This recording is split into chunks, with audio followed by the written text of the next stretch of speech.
नमस्कार। बाखबर में आपका बहुत बहुत स्वागत है। मैं हूं योगीराज योगेश। बाखबर में आज चर्चा होगी बयान और तूफान को लेकर। दरअसल अजाक्स के प्रांत अध्यक्ष संतोष वर्मा जी ने एक ऐसा बयान दे दिया जिसको लेकर पूरे प्रदेश में घमासान मचा हुआ है और ब्राह्मण समाज पुरजोर तरीके से विरोध कर रहा है। ब्राह्मण समाज क्या, पूरा सवर्ण समाज ऐसे बयानों का विरोध करता है। हालांकि संतोष वर्मा जो आईएएस ऑफिसर हैं, उन्होंने अपने बयान पर माफ़ी मांग ली है और उन्होंने कहा कि मेरी बात को तोड़ मरोड़ कर पेश किया गया। लेकिन चूंकि इतना ही काफ़ी नहीं है, इस बात को लेकर अभी भी नाराज़गी जारी है। सबसे पहले सुन लेते हैं कि संतोष वर्मा जी ने क्या कहा। परिवार में एक व्यक्ति को आरक्षण मिलना चाहिए जब तक कि मेरे बेटे को कोई ब्राह्मण अपनी बेटी दान नहीं करते या उसका संबंध नहीं बनाते। केवल आर्थिक आधार की अगर बात है। वर्तमान अजाक्स के प्रदेश अध्यक्ष आईएएस संतोष वर्मा जी द्वारा विगत पिछले दिन एक कार्यक्रम के दौरान उन्होंने अभद्र भाषा का प्रयोग किया और यह भाषा है कि ब्राह्मण अपनी लड़कियों को हमारे बेटे के साथ ब्याहे और वह डैश डैश करे तो जाकर के आरक्षण खत्म होगा। अखिल भारतीय ब्राह्मण समाज ऐसे पढ़े लिखे अभद्र व्यक्ति की घोर निंदा करता है और मैं माननीय मुख्यमंत्री जी से निवेदन करूंगा कि ऐसे पढ़े लिखे आईएएस व्यक्ति को अगर आप अच्छे इस पद पर रखेंगे तो समाज किस ओर जाएगा। उन्होंने पूरे संपूर्ण ब्राह्मण समाज को, हमारी बहन बेटियों को जिस प्रकार से उन्होंने अपनी भाषा का प्रयोग किया है, पूरा संगठन, पूरा समाज क्रोध के भाव में है। माननीय मुख्यमंत्री जी से हम बार बार निवेदन करेंगे कि ऐसे व्यक्ति को तत्काल प्रभाव से निष्कासित किया जाए, अन्यथा पूरे मध्य प्रदेश में घोर आंदोलन होगा और इसकी पूरी जवाबदेही शासन और प्रशासन की।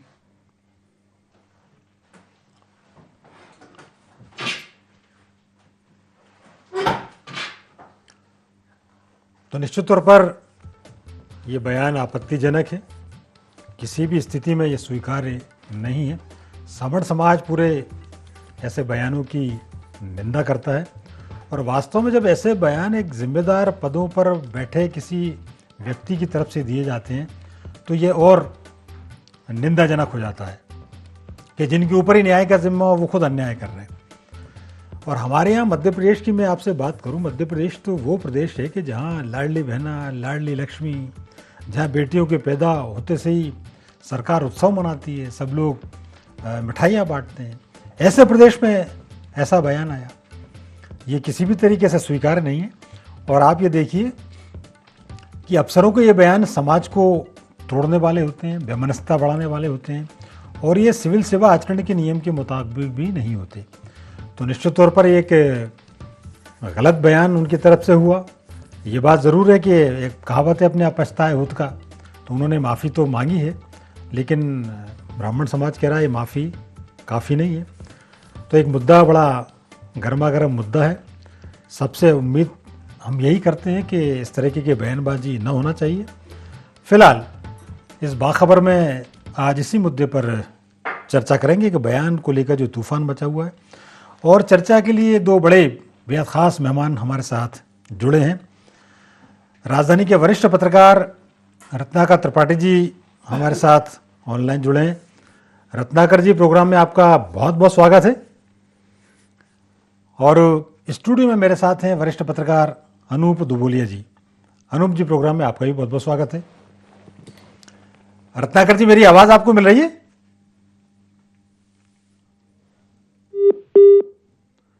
लगता है शायद रत्नाकर जी से संपर्क जब तक होता है तब तक मैं अनूप जी, पूरा मसला आपके सामने है और 2 दिनों से पूरे प्रदेश में जो एक तरह से घमासान मचा हुआ है और निश्चित तौर पर ऐसे बयान आने ही नहीं चाहिए। पहले तो किसी भी तरीके से आरक्षण का मतलब ये नहीं होता कि आप किसी दूसरे समुदाय का, दूसरे संप्रदाय का ऐसा आप निंदा करें।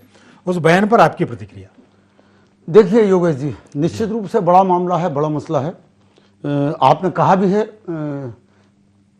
देश क्या मध्य प्रदेश में, जहाँ तक मैं संविधान की बात करूँ, निश्चित रूप से संविधान ने मौलिक अधिकार जो दिए हैं, फंडामेंटल राइट्स, उसके अलावा डायरेक्टिव्स भी हैं। तो ऐसा नहीं है कि अभी व्यक्ति की स्वतंत्रता के नाम पे कोई कुछ भी बोलता रहे।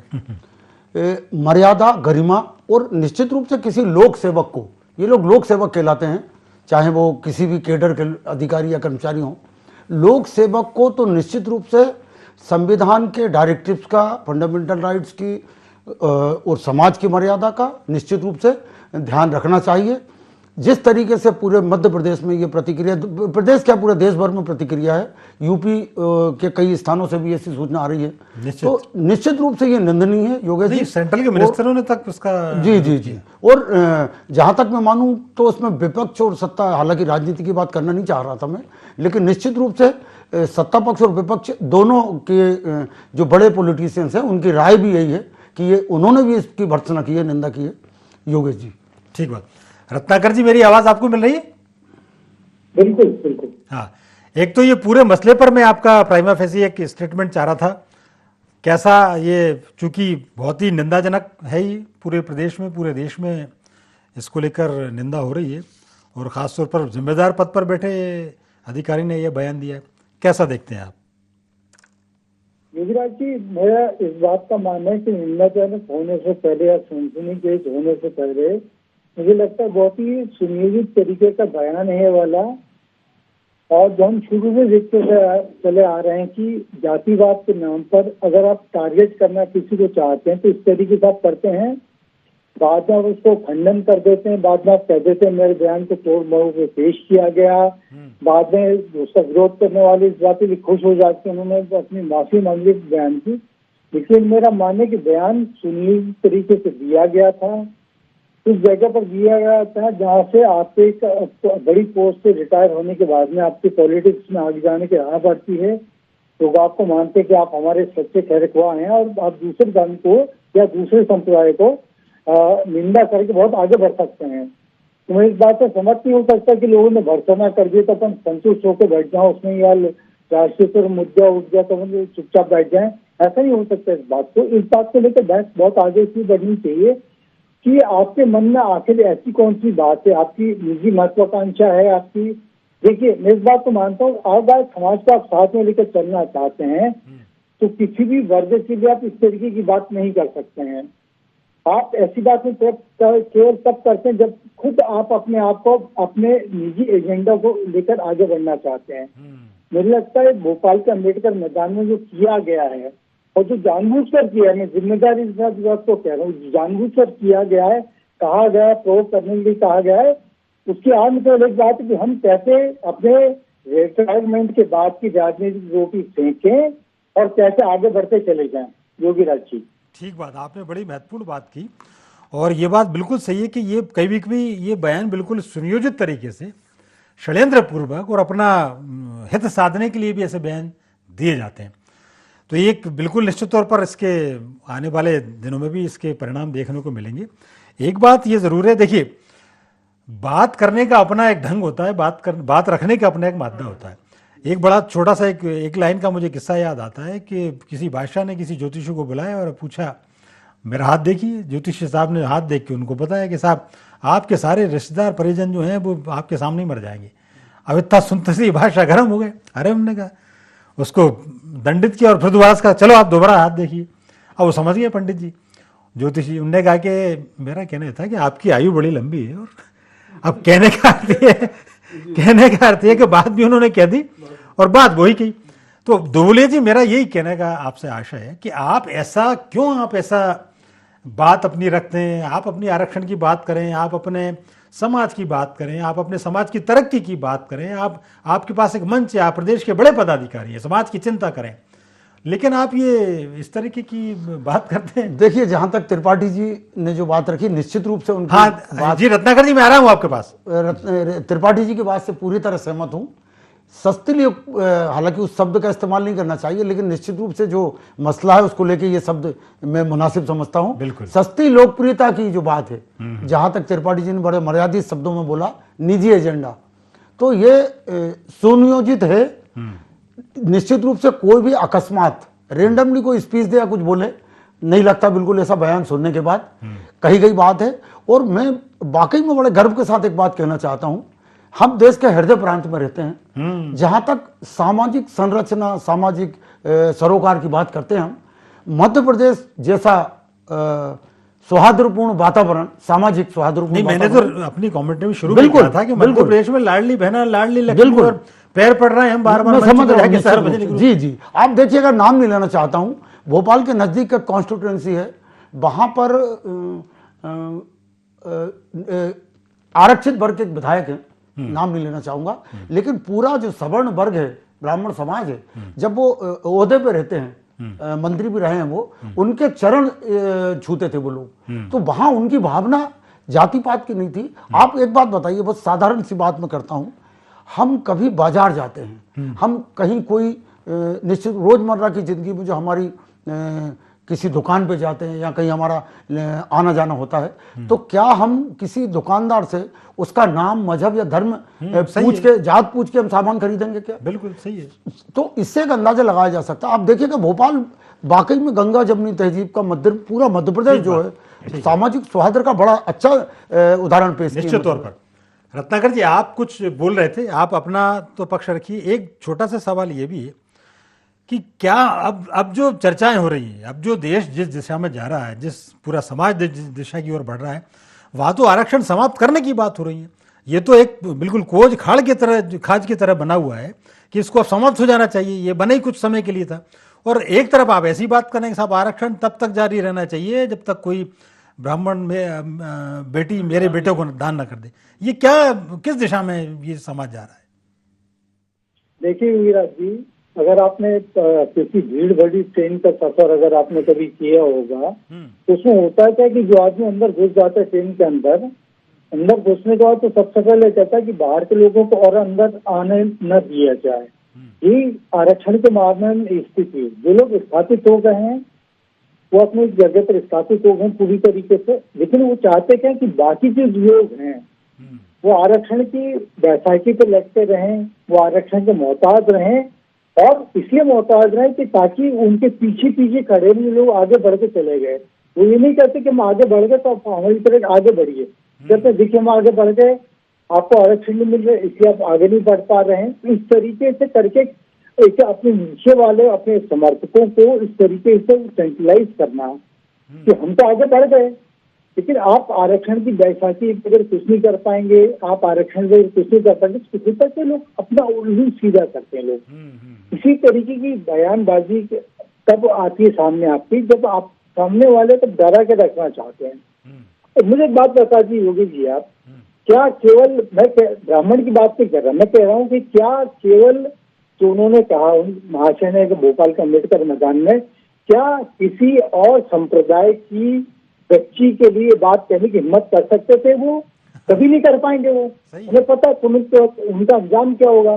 होता क्या है कि आपको लगता है कि एक विक्टिम है जो हमारा चुपचाप रहेगा, उसके आगे आपने कुछ भी आप कह दिया, उसके आगे आपने कुछ भी कर दिया, और जो आपने आरक्षण की बात में फिर आप इस बात को आप खुद आके देख लीजिए कितने लोग आरक्षण को लेकर आगे बढ़े हैं। क्या उन्होंने अपने वर्ग के लोगों को आगे लाने के लिए कोशिश की? कभी नहीं की उन्होंने। वो चाहते इस बात को कि बाकी लोग नीचे दबे कुचले रहें, वैसे के रहें, ताकि आरक्षण के मोहताज रहें और उनके अपने नेताओं की तरफ उनको देखते रहें वो लोग। ये मोहताज षड्यंत्र है। और मैं एक बात तो फिर कह रहा हूँ, इस बात को पूरी जिम्मेदारी के साथ मैं कह रहा हूँ, ये सामाजिक समरसता का जो अभियान है हिंदुओं के बीच में, उसको खंडित करने की बहुत बड़ी साजिश है ये। जैसे कभी मायावती ने उत्तर प्रदेश में की, कांचीराम में, जैसे कि मुलायम सिंह यादव ने वहां पर की थी, जैसे लालू यादव ने वहां पर की है, उसी तरीके से यहाँ पर अभियान शुरू में योगी राज जी बहुत ही जिम्मेदारी से इस बात को कह रहा हूँ कि ये पॉलिटिकल माइलेज देने के अलावा और कुछ नहीं कि मैं रिटायर हो गया तो सर मैं क्या करूंगा। योगी राज जी, ठीक बात, आप बड़ी मतलब मैं समझ सकता हूँ आपकी भावनाएं। और दूसरी बात ये कि आप बहुत बड़ी बात कर रहे हैं कि कई बार ये निहित स्वार्थ रहते हैं इसके पीछे। और ये बात भी सही है कि जिन वर्ग के लिए आरक्षण की व्यवस्था की गई उसमें कुछ लोग कुंडली मार के बैठ गए, और आप जो बात कह रहे हैं कि निश्चित तौर पर उनके ही कुछ लोगों को उसका लाभ नहीं मिल पा रहा। अनूप जी, एक बात ये जरूर है कि क्या आप ऐसे बयान देंगे तभी आपकी राजनीति चलेगी? आपको कहने के लिए, करने के लिए, राजनीति के लिए कुछ भी आप करें, बहुत सारी आपके पास बहाने हैं, या आप ये कह लीजिए कि बहुत सारे मौके हैं। आपकी पिछली बात में से कुछ शब्द लिए मैंने। इनकी जो बैठक का एजेंडा, एक पत्रकार होने के नाते जहां तक जो जाहिर हुआ था, तो इनकी बैठक के एजेंडा में वाकई में आरक्षण, बैकलॉग, प्रमोशन में आरक्षण वगैरह, इस प्रकार के बिंदु शामिल थे।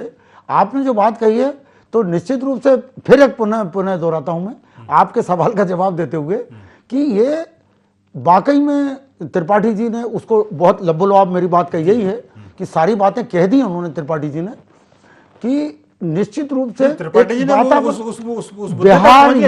बिहार यूपी में जो पिछले नेताओं ने राजनीतिक दलों का नाम लिया, उन्होंने वैसा माहौल बनाने की साजिश की जा रही है। सही बात। मैं भी बड़ी जिम्मेदारी के साथ ये बात कहना चाहता हूं और ऐसे मौके देखे जाते हैं, इन मौकों की तलाश में और ताक में रहते हैं लोग, तो निश्चित रूप से साजिशन ये बात कही जाती है निश्चित तौर पर। और ये एक हिंदू समाज को तोड़ने की एक बड़ी, हाँ बिल्कुल, जो आजकल इंटरनेशनल कॉन्फ्रेंस उसका भी एक हिस्सा। अच्छा, वर्ग विभेद की बात है जी। रत्नाकर जी, आप ये देखिए, संतोष वर्मा जी की खुद की कुंडली खंगाली जाए तो ये तो खुद इन्होंने अपने अपने लाइफ में ऐसे ऐसे इनके कारनामे हैं कि ये फर्जी दस्तावेज, फर्जी जाली अपने दस्तावेज तैयार करके ये तो जेल की हवा खा चुकी और ये ज्ञान बांट रहे हैं। रत्नाकर जी, देखिए, जो आदमी गलत रहता है उसको सपोर्ट चाहिए रहता है, मौत का, उसको सपोर्ट चाहिए रहता है अपनी जाति का, किसी भी वर्ग का। तो लोग, जब जो आदमी गलत है उसको सपोर्ट ऐसा चाहिए रहता है, कहीं ना कहीं से करके अपने लिए सपोर्ट ढूंढता है वो।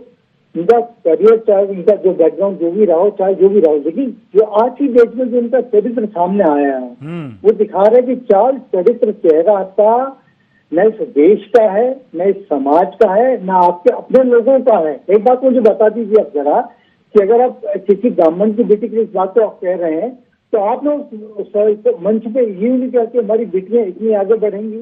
आपने कहा था मेरा बेटा या मेरा बेटा, आपने सोचा मेरी बेटी इतनी आगे बढ़ेगी। उस दौर में जो परसों का जो यहाँ पर कार्यक्रम होता रविवार का, वहाँ खड़ा था 1 घंटे, वहाँ मैंने देखा वक्ता, तमाम वक्ता ये बात नहीं कर कि हमारी बेटी, ये बात कर इसका वैसा, उसका वैसा, उसका वैसा। तो भैया आप दूसरों की कुल ले जाए, आप दूसरों की तरफ आप ये भी कहते हैं हमारी बेटी के हम क्या करेंगे। एक विषय की वहाँ बात चल रही थी इनके वर्ग की, उसने 3-4 जगहों पर टॉप किया, उसकी बात सब कर रहे थे, लेकिन इसके अलावा इनका टारगेट केवल क्या था कि हम इसको कैसे हिट करें, उसको कैसे वो करें, उसको कैसे डाउन करें, उसको कैसे डाउन।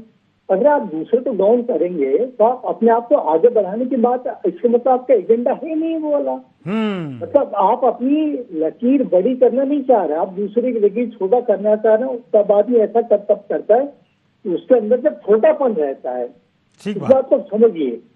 तो आप अपने आरक्षण की बात करने या खुद भी बात करने या इनके खिलाफ जो भी आरोप लगे हुए, तो उसमें कोई उसका कोई अर्थ इसलिए नहीं विराज जी, क्योंकि ये वो व्यक्ति हैं जो अपनी कटी दम बचाने के लिए दूसरों की लाइन को छोटा करते। सही बात, इतनी सी बात है केवल।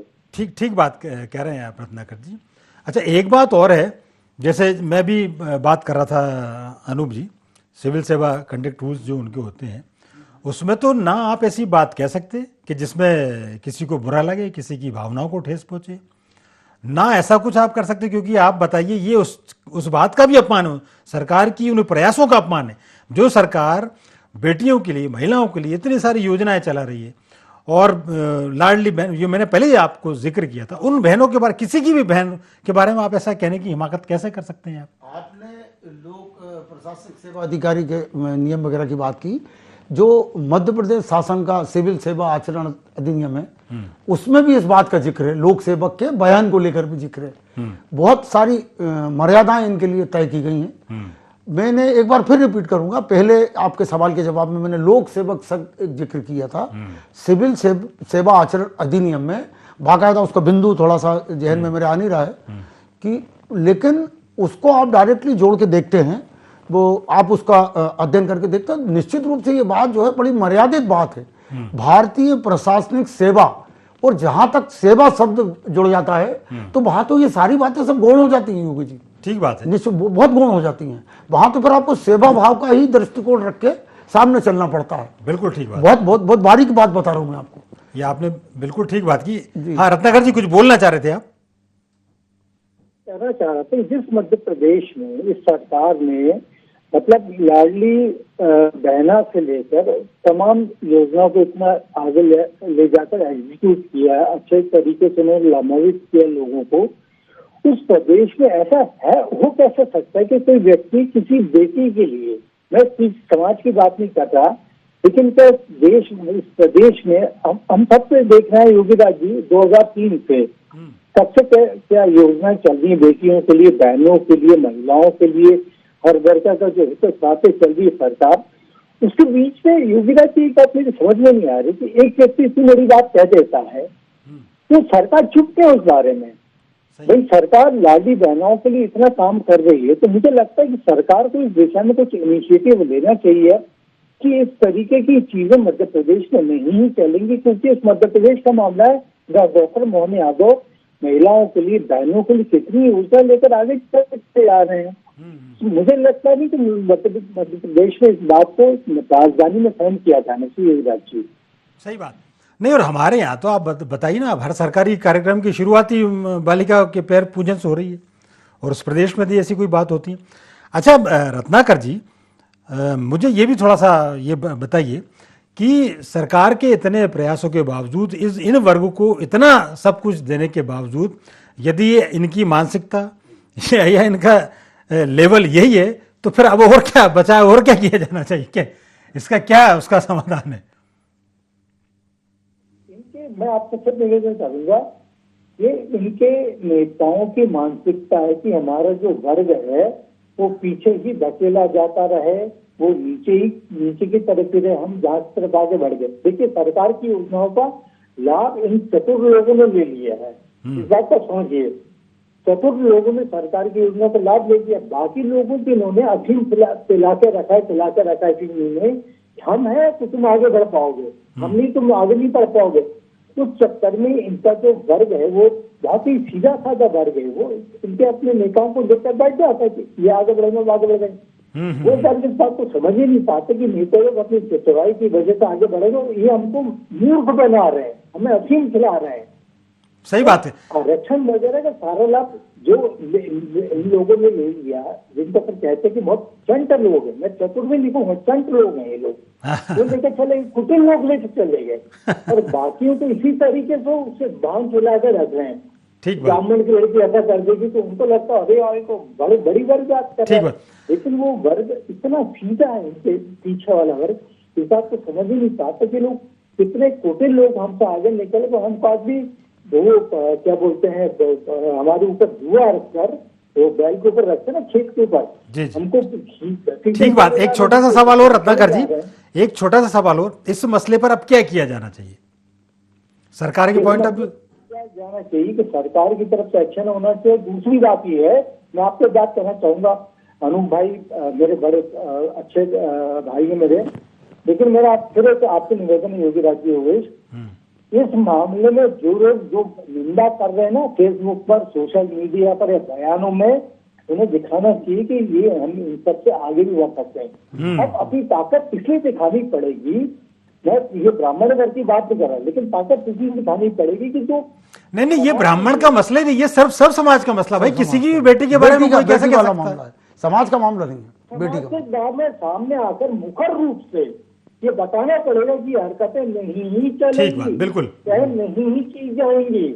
और मुझे लगता है कि इस मामले में सबसे बड़ी बात जो है, जो युवा शक्ति है ना हमारी सब समाज की, जो ये लगे रहते रील बना रहे थे, उनको सामने आने चाहिए। सही बात, बिल्कुल। हमारी बहन बेटी का अपमान सहन नहीं करेंगे, बिल्कुल दिखाना पड़ेगा उनको। बिल्कुल निश्चित तौर पे दिखा रही है, बिल्कुल निश्चित तौर पर ये सबको आहत करने वाला बयान है। बस अनूप जी, अब आप ये देखिए कि ये इसकी, जिसको कह सकते हैं, इसकी जो भूकंप की तीव्रता कितनी है।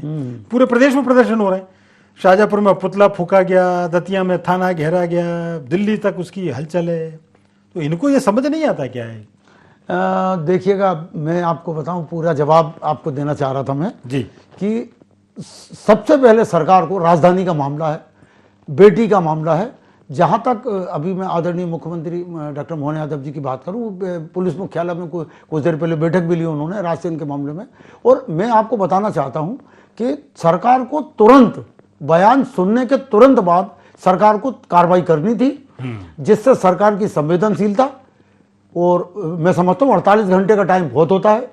इस प्रकार के किसी, चाहे प्रशासनिक अधिकारी हो, भारतीय प्रशासनिक सेवा के हों या किसी अन्य कैडर के हों, सरकार को इस मामले में लेतलाली नहीं करनी चाहिए थी, मेरा ऐसा मानना ही हो सकता है वोट बैंक खिसकने का खतरा भी रहता है। नहीं, यहाँ पे वोट बैंक का मसला नहीं होता है। बेटी का आपने स्वयं बोल रहे हैं, लाडली बेटी, बेटी पढ़ाओ बेटी बचाओ, उस प्रदेश में सब तरफ से बेटी वाला मामला है। ठीक बात। तो सरकार को तो कदम उठाना चाहिए। निश्चित तौर पर मेरी ये सरकार बड़ी से मांग भी है। निश्चित तौर पर, चूंकि वक्त अभी तो नहीं था, इस वार्ता को ये विराम देना पड़ेगा, लेकिन आपने बहुत शिद्दत और बड़ी सादगी के साथ, रत्नाकर जी और अनूप जी, आपने अपनी बात रखी। आप दोनों का बहुत बहुत धन्यवाद और शुक्रिया। तो बाखबर में फिलहाल इतना ही। आप हमारे साथ बने रहिए, जुड़े रहिए और देखते रहिए IND24। नमस्कार।